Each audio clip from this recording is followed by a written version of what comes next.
let's talk about you. Oh. Shall we talk about you? If you'd like. I would like to talk about you. Sure. First things first, I got a bit of a story to tell. I can tell the audience this because we were talking about this before. When I came to work here, I was like, ooh, I work here now. I get to make suggestions about people they should have on IRL, people they should get involved.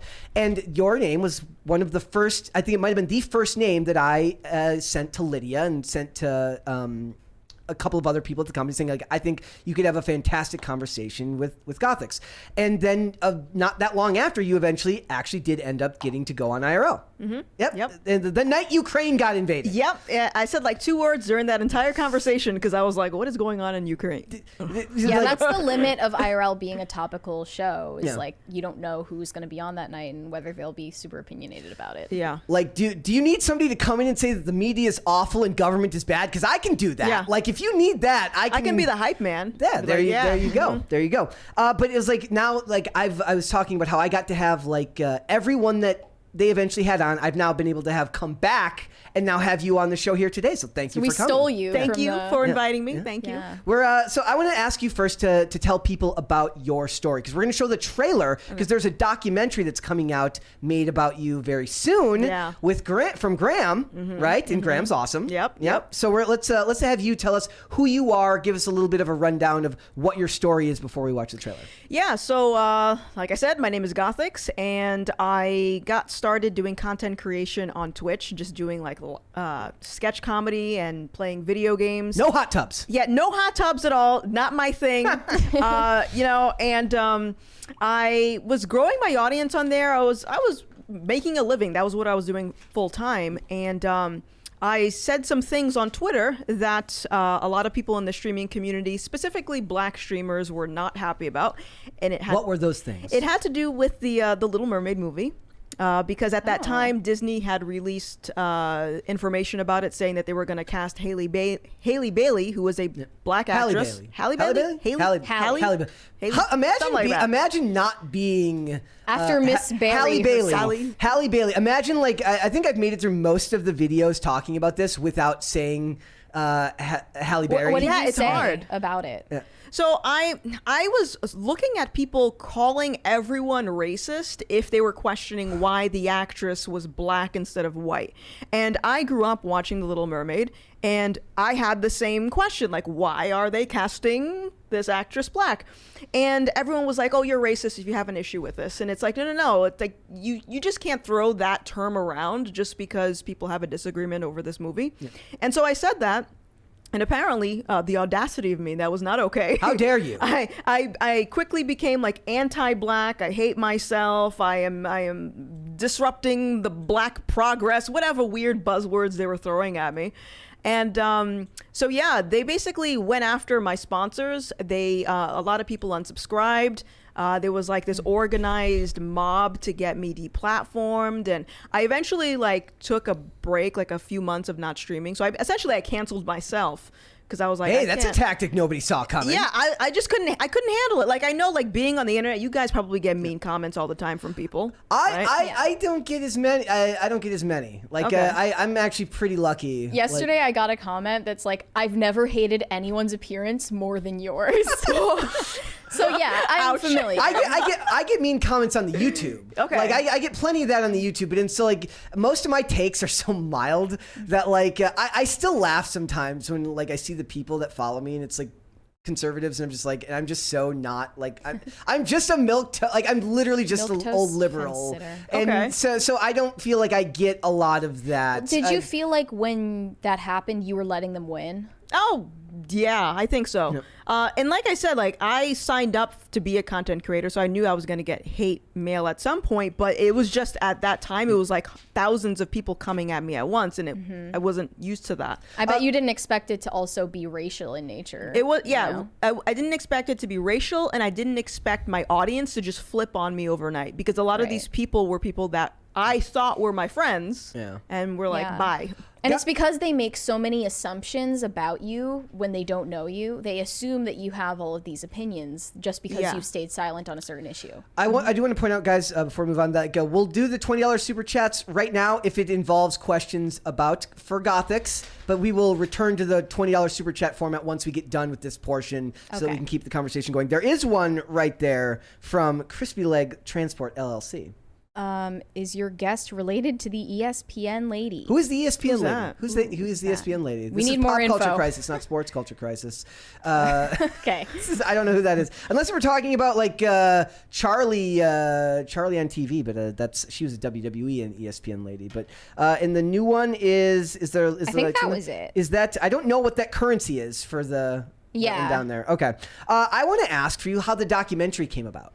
Yeah, so I was in the process of moving over to YouTube because, I tried to go back and continue making content on Twitch and just people hated me. So I'm like, well, I can't make a living doing this. So I was like, let me start making a YouTube account. And so I started putting out some videos, and then Graham reached out to me out of nowhere, and he was like, hey, I'm a filmmaker and I wanted to see if you wanted to be in a documentary. And I actually ignored him because I was like, this is left weird. him on red. I was like, this is weird. Who is this strange man on the internet that wants to make a movie about me? Odd. And so he was very persistent, and eventually I forgot how he ended up getting through to me, but Candy yeah, maybe it was Candy. in the van. It could have been. Yeah. But I'm sure you're glad you did. No, I'm absolutely so many things for the better have happened since we linked up. And I think overall it's going to be a story that's going to resonate with a lot of people, even though it's a little bit weird for me to say that I have a movie being made about me. Yeah. But I think Sure. the premise of it is a really important message. Okay, we got a $20 one right there. Clint said, I got a question for Gothix. How you doing? How you doing? You know, girl, I'm just chilling. How you doing? Let's watch the trailer. Let's go ahead and watch the trailer. So what I'm gonna do is I'm gonna pull that up really quick, and I have to. Is this figure trailer up anywhere else? No. Okay, cool. Yeah. Okay. First look. Yeah. All right, here we go, guys. I got full screen. Let's do this. Should be good. There is no redemption. There is no conversation. It is whatever we say about you is truth, and you're done. One friend did it with us. He heard our side of the story and he was just like, oh wow, this is completely understandable. I see where you guys are coming from. Then he writes us later on, we weren't the right type of black friend. Breaks on that for a while. I don't know how much out of this time I need right now. I need to clear my head. I haven't been feeling myself. I think it's time for me to take a break. Like I just feel like I'm kind of floating without any purpose right now. They brought up my boyfriend. They wanted to know if he was white, because if he was, that would have made sense to them of why I was acting like this. Seeing people automatically say, okay, the reason you have a problem with this is because you're racist is an issue for me. I said, we need to stop doing this. I'm talking in a matter of 24 hours, I became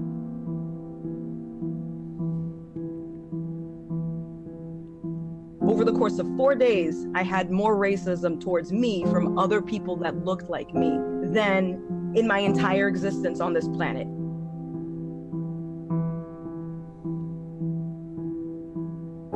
What's the next step once they realize I can't, attack someone on social media and make them disappear? So what do we got to do now? Is physical assault okay? And I just see like these pools of blood. And I'm like, okay, I'm panicking now.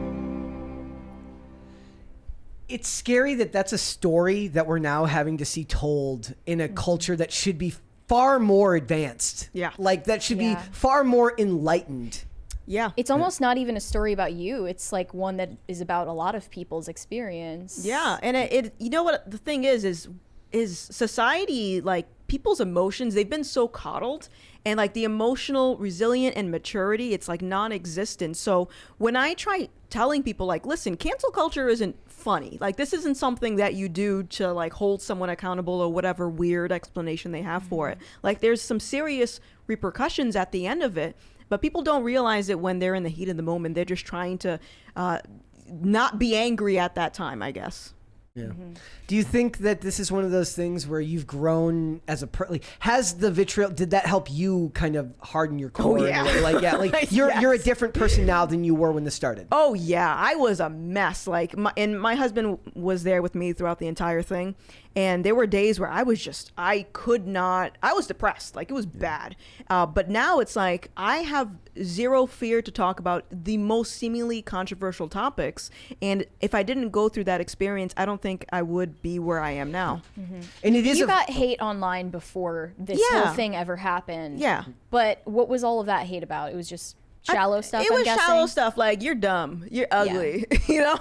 But this was like it struck me at my core because it's like, oh, you hate yourself, you hate black people, and Right. I also think that this is sort of ties into how society likes to incorporate identity politics into every conversation. So like hearing things like you're anti-black and you hate black women, that's something that really struck a nerve with me because growing up I would always hear I'm not black enough because I don't act in a particular way. So it's one of those things that, you know, get under your skin, and when you have thousands of people saying it at once, it's like, oh, am I these things? Yeah. It's very hard to disassociate from all of it coming in at one time, right? Yeah. Like nobody's really designed for that. And I really do think that's something that will eventually have to be studied in a way. Like nobody was ready. When you really think about it, in your lifetime, how many really harsh disagreements do you have with a person on a regular basis where somebody calls into question your morality and everything that you stand for in person? Very rarely. Right. It's not something that the average person goes through on a regular basis, let alone with that many people all at the same time. And it's going to be the type of thing where we'll have to have more people like you who can speak out about it and help people understand that it's something that can be overcome and gotten over, but it takes work, and it's going to take a lot of a lack of fear once you go through it. Yeah, and to be honest, I think cancel culture, honestly, it's a tool to keep people in compliance, because I get messages from people all the time saying, I wish I could speak up like you. I'm just afraid of what people will say. And I'm like, that's the point, is they want to use this as leverage to keep your mouth shut. Yeah, a lot of people get the messages where it's like, oh, I really support what you're doing. I can't say anything about it because of my job, because of this, because of that. And I get that. Like I do. I'm not one of the people that thinks that you have to speak up just because it's your duty. Like I'm not going to be the person who says that's your responsibility, because I think that's anti-individualist in a lot of ways, that person has a right not to, but they also then have to come up and deal with the consequences of feeling like they're never actually saying what's on their mind. Right. And that can be, I think Jordan Peterson has talked about that before. Like that's its own special brand of hell, to feel like you've never been heard with what your true opinions are about things. Right. And did people like you only for like shallow reasons or assumptions they made about you rather than whatever is genuine that you were presenting before? But it's interesting, the attempt at cancellation has only put you on a trajectory of more growth. Oh yeah, like It's totally self-defeating. It really is. It's self-defeating. And also on the other side of that too is, I think people, they think that by antagonizing some stranger online, someone that they don't like their opinion, they're going to make them disappear. But in actuality, people that actually stick to their guns and they don't change their opinion, I think they end up working out pretty well in the end, and giving them more publicity, which is funny to me, actually. You just have to be willing to understand that the publicity means that you're going to have a harder road with the people who disagree with you. Sure. Right. But at the same time, like, I lost a lot of friends, I lost a lot of support, but the people that I have in my circle now are higher quality. Like, I value them more. That was a question I had, was like, you lost people that were once you considered friends or family? Yeah. Did that happen with any family at all? There is some tension with family. Yeah. They see my content, you know, and they don't agree. But it was mostly with friends, people that I knew for years, and they were just like, okay, bye, I can't be around you all. You know, I turned into this crazy person overnight. And that's totally fine. Crisis party! Sorry about that. Thank you for the apology, Mary. We don't apologize. The crowd wants it, the crowd gets it. I like that. Bring me another. Yeah. See? There you go. You heard it here. She said more parties. Of course, it always happens. Like somebody's making like a serious point. It never happens when you're just BSing. It always happens at the most inconvenient of times. So it's like, yeah, the tension in my family was, and then it's just like, boom. I like it. I like it. That's nice. Guys, thank you. There is a $20 one there from Crispy Leg LLC. Okay. He said, I had the networks wrong. Is she related to Joy Taylor because she sounds so much like her? Who's Joy that? Taylor? We're also like. I'm sorry. We're not into into. sports here. I don't know. Well, I mean, I love sports, but I don't know who Joy Taylor is. But okay, then so you lost some friends, right? Most of them. Did you Like most real of them. life friends or people that you met through your real streaming? life. I guess part of the problem, and maybe this is something a lot of people can relate to, is that I had a really flawed understanding of what friends meant.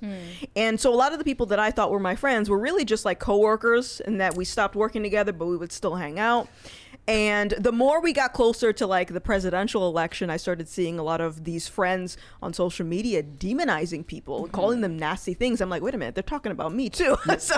so yeah, I think people just, they get that misconstrued of what is a friend. Yeah. There's it is kind of a meme. Like, if you ever tried to like hang out with people from work, like you got a group of work friends and then somebody like leaves the job and then they try to still hang out with everybody and it gets really weird because they don't have that thing that they had in common with them anymore. So it divides things. I do want to ask if anybody has come around. Have any of these people that said stuff about you, demonized you, did any of them come around and say, maybe they admitted that they were wrong? Maybe it's not so much as that as maybe they came around and said, I wasn't necessarily wrong, but I do understand now that we're allowed to have different points of view. Was there anyone like that? Sorry, big super chat from Airtez00 said another party coming right up. Oh, thank you. Just brace yourself. Brace yourself. It could happen any time in the next 5 minutes. It's on a timer. Did people come around? 2 people. A whole 2. just a Damn. whole 2. One of them I had an hour-long conversation with, and it was nice. She just realized that, she admitted to me that she was following other people when she basically went on social media and publicly declared that she didn't want to be my friend anymore. So, and she admitted that. She was like, yeah, I wasn't thinking for myself. I just sort of followed the herd, and I respect that. And I think, and I'm not waiting for an apology from people, but I think that a lot of people don't come to that conclusion, that don't want to apologize or what have you, because it's either pride or they're afraid or they're guilty, and I don't know. But yeah, got another big super chat from That Stanza-tastic. Yo, PCC crew, wanted to donate this on whatever, but would rather y'all get it directly. Also, holy crap, good to see Gothix. I liked the coverage they gave to Say No to Rage. That cancellation hurt having to see. Keep it real, y'all. Yes. One of my favorite videos you did was the reaction to No Lives Matter by Tom McDonald. Oh, yeah, which is, in my opinion, his best song. And you've been like doing streams with some other rappers too, like Bryson Gray. I've restarted interviewing people, and I want to introduce them to music that isn't degenerate.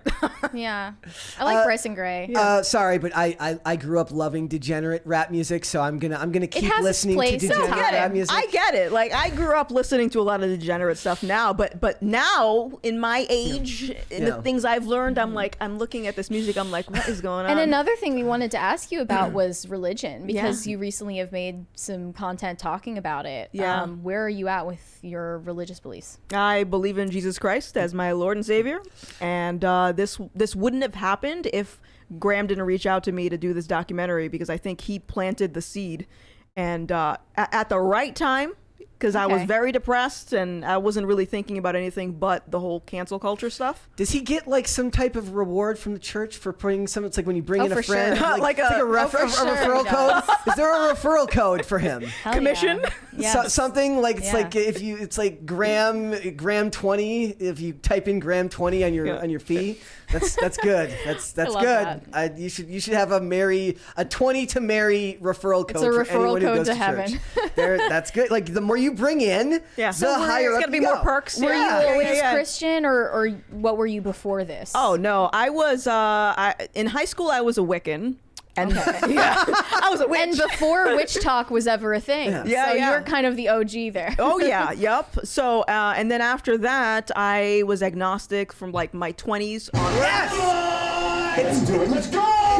We love Ian. Maybe I should make a video graphic to go with it. You should. Like it's just Ian screaming. Love it. Amazing. Was Ian on when you did IRL? Yes. See, so I still have no idea what he was talking about in that. Like I just got sent those clips by Carter, who does the music here. He's like, got these for you. And I'm like, what the hell is he talking about? I have no idea. No idea. So you were an agnostic for a certain period of time? Yeah, most of my adult life. Okay. 20s until like a year and a half ago. Did you have an edgy atheist phase? No, I mean it was so interesting. So when I was Wiccan, I was very, very anti-Christianity, anti-God. I tell the story of me as a teenager running to the girls' bathroom and throwing a Bible in the toilet as a protest. Did you go to a Christian school? No. Wow. You were just like, you were I gotta protesting. protest something. I'm so angry. So I did that, and then eventually I fell out of the whole Wiccan thing. It was actually a Christian woman that scared me out of not being a witch. How did she do that? I was at that time I started to dress really Gothic, and I used to have this purse that looked like a coffin, and she was like, if you dress like that, you're gonna go to hell. And I was thinking to myself, I said, wait a minute, I actually didn't do any research into hell and heaven and God, so I really can't confirm or deny, so I don't really understand where my anger is coming from towards Christianity. So I had like a logical reasoning moment there. And so from then onwards, I was like, I'll just be agnostic. And little by little, I became less angry towards Christians. Yeah. But it wasn't until I met Graham that I was like, oh, okay, you're totally not like the Christians I see on TV. Yeah. You're not Ted Flanders. Well, I think there's a lot of that's a lot of where that feeling comes from, right? It's what they've been told those Christians are like, the way that they behave, the way that they feel that they're being judged or morally judged by those people, when that's not always the case. As somebody who's like, I've never had any like ill will towards religion of any sort. I grew up in a family that Sunday Catholics went more so when my parents got divorced, but wasn't really religious, and still to this day am not. But I never had that like strong feeling one way or the other towards any side of the matter. So I think that might be different. Like maybe for me it's a little bit harder because I don't have like a push to it, because you had more raw emotions connected to it. It was just different raw emotions when it started. Right, exactly. Right? Yeah. And I would also go on to say, I think a lot of people that end up making the transition into accepting Christ, is a lot of them do so when they're at their lowest point. Yeah. Like it's when you have nothing else to look forward to, you're just like, well, what else do I have to lose? Which is what I was thinking. Like, I'm depressed and nothing is fixing this. Weed isn't fixing this, therapy isn't fixing it, so why not? Therapy has kind of turned into a secular form of religion for a lot of people in this day and age. Even like even in that in the article when we talked about yesterday, we talked about Mia Khalifa. She talks about, and I'm so thankful I got into therapy, and I'm like, I bet because like they love to, they've kind of fetishized therapy. Like they love to, like one of my like times where I had a day where I was like, the internet made me irrationally angry. It was the first time I saw one of the memes where it's like, I beat my therapist, where it's like, I'm the most broken person. Like I said something and my therapist is like, wow, you're screwed up. I'm like, that, first of all, Cap, like that therapy did not is happen. a game for them. Yeah, basically. like it's a weird type of, and being unfixable is the prize that you win. At terrible. the end. And that's wrong. Like that pushing that type of thing on people is wrong. It's sort of like people have normalized depression and mental illness, and it's like, no, you have to admit that there actually is a problem. Like it isn't normal for you to be going to therapy. Like otherwise you wouldn't be going to therapy. It's like when one of my favorites is like, there's a whole realm of like memes that are revolved around like skating, and some, it's like when you go to the doctor and the doctor says like, how much does it hurt, and you say the normal amount, and he says like 0 is the normal amount, and you're like, no way. Like, that doesn't seem real to me. Like, it is what it is. How has this affected the content you've been creating? Because I've noticed that your content has shifted, and you do talk more about religion and faith in the videos that you're making. Yeah. Oh, yeah. So it's obviously shifted a lot. A lot of people don't like it, but I'm not That's forcing them. Ask. I'm not forcing them to watch it. I've never updated my About Me section on my YouTube. It says I do things, and so I'm still doing things. Yeah. And the goal of cancel culture is for you to just stop doing anything. Right. And so like homeless in a box. That's what they want you. They want you homeless in a box. Yes. Yeah. And it's like, well, if you're only watching me just because I'm saying things that you want to hear, it's like, well, are you really learning anything? Are you challenging yourself, or are you just listening to yourself repeat things back to you? I think that's actually something that most people in these spaces have to be wary of, me, everyone included. Like, look, a lot of times you don't watch, there's a fine line, right, between watching content because you want to be informed on issues that you care about, because they're talking about things that are important to you, and the average person wants to have their views said back to them, or at the very least, they don't want to watch a bunch of stuff that's going to be challenging them if it's not the goal to be challenged in that moment. Like, when I watch certain creators, it's because it's somebody who I know holds views that at the very least, I understand that they've been consistent most of the time. I love Styx Hexenhammer because his videos are of a certain length, and I get a lot of information out of those videos in a certain period of time, right? But you can't go into every thing that you watch just to watch it to be agreed with. Otherwise, you're not really challenging yourself. But as a creator, you have to find a fine line, right? Like, you're making stuff to speak to what you want to talk about, but there is a part of these relationships where people expect you to cover certain things. I think Ivory Hecker would talk about, like, when she went independent and started making content on her own, she's an independent news reporter, she would post pictures at, like, on the beach, and conservatives would get mad. And she'd be like, look, I can't help you. Well, also, like, I want to go back to, like, religion for a second, because you mentioned people have, like, publicly converted to Christianity, and, sometimes when they're attacked for it, it's based on the appearance, and you're expected to take on a certain appearance based on your beliefs. I really respect that you've kept the integrity of, like, your style. Like, you still have this alternative style, and it has nothing to do with the fact that you are now a Christian. Like, being Christian myself, I'm Catholic, I get the same comments that attack based on appearances only. Like, you don't look like the stereotypical, Puritan Amish person that I expect you to be. So, like, have you gotten comments like that? All the time. When are you getting your tattoos removed? Never. Like, I have no desire to do that. And it even goes beyond just the physical appearance. Sometimes it's just like my humor and my personality. There'll be some days where I'm streaming and I'm just really hyper. I'm just, like, all over the place because I'm goofy.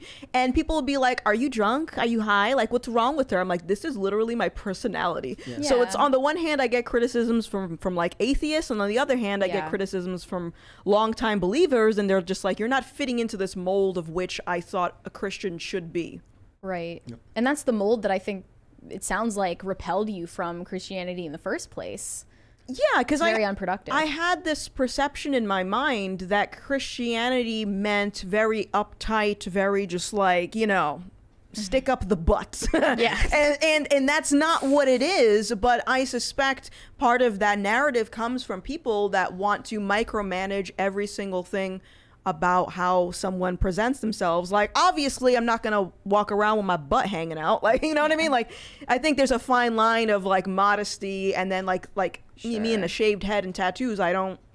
Like, we talked about Black China, who's gone through a public conversion to Christianity, got baptized recently, has now gotten her fillers dissolved. She's removing all of her implants and stuff like that.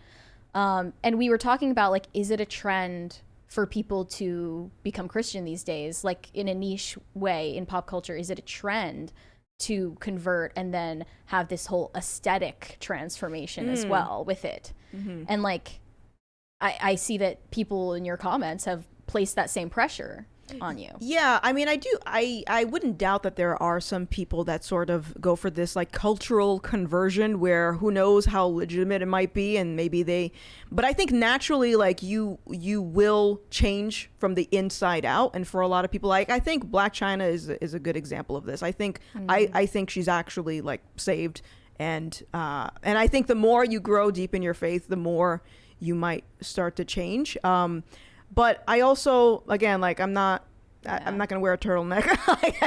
I don't know what that image is supposed to be. And there's room for everybody in the church. Right. That's what I think. Yeah, I think so too. All right, I do have a couple of other questions. I want to know what you think the greatest issue facing the culture is right now. Oh my goodness. That's such a big question. I know, right? Brett. Come on. I wrote it down. It was like, Biggest issue facing the culture. this would be different to everyone, and that's the point of these type of subjective questions. This could be a very different answer from you, from me, from anyone else here. I just thought that maybe if what you're focusing on with your content has shifted, it could mean that the issues that you think the culture are facing are now different. Yeah, well, let me actually answer that from in the reverse. The reason that I started talking about God on my channel is because prior to that, I was talking about politics. It's like, okay, we see all this news, we see all the degeneracy, the depravity in the world, we get it. We see the same things over and over again. Now the question is, how do we fix it? Yeah. And my point of view is this is a moral issue, so we have to address the morals. Because people say that politics is downstream from culture. Well, above culture, we got morals. So let's fix the morals, then you fix the culture, then there's no need to argue about politics. Yeah, interesting. So that's where I am. So from my opinion, I can see that one of the biggest problems in society, I think, is people are addicted to acceptance from the world. And I think social media has really spearheaded that, where it's like, I mean, as we were talking about, people walking into strangers' houses just for some clicks. Yeah. Interesting. It does feel like there's I think a lot of it is that we've gotten so accustomed to just acceptance being like what you expect from everyone now, meaning that nobody goes into the world anymore outside of the internet and expects anyone to disagree with them or tell them that they might be wrong on anything. Right. Like you're supposed to just say, oh, it's fine. You're just supposed to accept everything at face value. You're not really, outside of the internet, expected to ever have any type of disagreement with the person, because that would be bigoted in some fashion now. Right. You can't disagree with people at all. Right. Yeah. And so that's where, and one of the things that I have learned coming to Christ is that the only acceptance that I'm seeking is acceptance from my Father in heaven. Yeah. Otherwise, there's no reason for me to parrot the same talking points that culture is saying just for the sake of me maintaining my platform and going and, doing whatever. Like it doesn't matter to me. And I think a lot of people are caught in that place where if they don't say the right things, they're afraid they're going to lose their job, their friends, et cetera, et cetera, et cetera. Yeah. Thanks for watching. Listen to full episodes of Pop Culture Crisis on Spotify. Keep up with us on social media and make sure you subscribe and ring that bell so you never miss the show. Bye, guys.